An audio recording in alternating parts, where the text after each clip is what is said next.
C'est une exposition dédiée au jeune Picasso, à la période bleue et à la période rose de l'artiste, c'est-à-dire à la création de Picasso entre 1901 et 1906. Donc en fait une période assez courte, mais très importante, très dense. En fait une des périodes peut-être les plus importantes qui mène vraiment, qui annonce en fait, on peut dire, l'art du XXe siècle et donc vraiment une période essentielle dans l'œuvre de Picasso en général.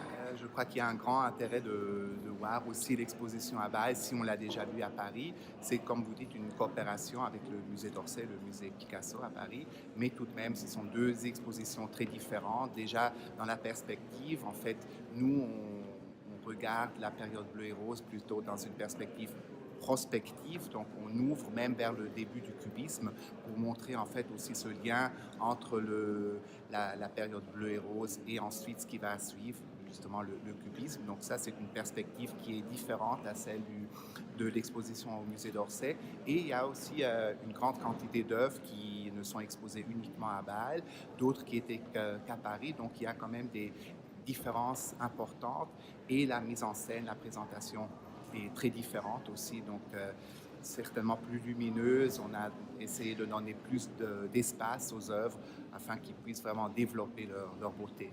Il y a un lien très important entre la fondation Baeller, ou notre fondateur Ernst Baeller, et Picasso, qui se sont connus très bien même. Picasso a fait la connaissance de Baeller déjà probablement dans les années 50 et ensuite dans les années 60, Baeller a eu la rare occasion en fait d'acquérir des tableaux de Picasso directement de son atelier, ce qui était vraiment un privilège particulier.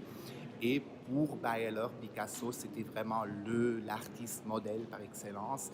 Et c'est pour ça aussi que Picasso, c'est en fait l'artiste le mieux représenté dans la collection de la Fondation Baeller. Donc vraiment un personnage essentiel dans notre musée.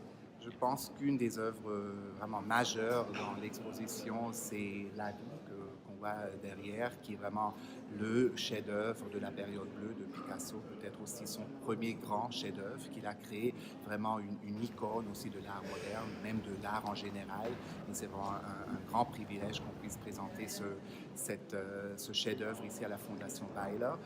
Il y a une autre œuvre qui s'appelle Acrobate et jeune Arlequin, qui est une œuvre clé de la période rose, qui est une œuvre d'une collection privée qui est très rarement montrée, très rarement prêtée et qui est vraiment d'une beauté absolument exceptionnelle, aussi d'une force émotionnelle comme on le voit rarement dans l'art. Donc ça, ce sont pour moi les œuvres qui me tiennent beaucoup à cœur, mais justement, en fait, on a 75 chefs-d'œuvre de la période bleue et rose qu'on peut présenter, qui viennent vraiment du monde entier.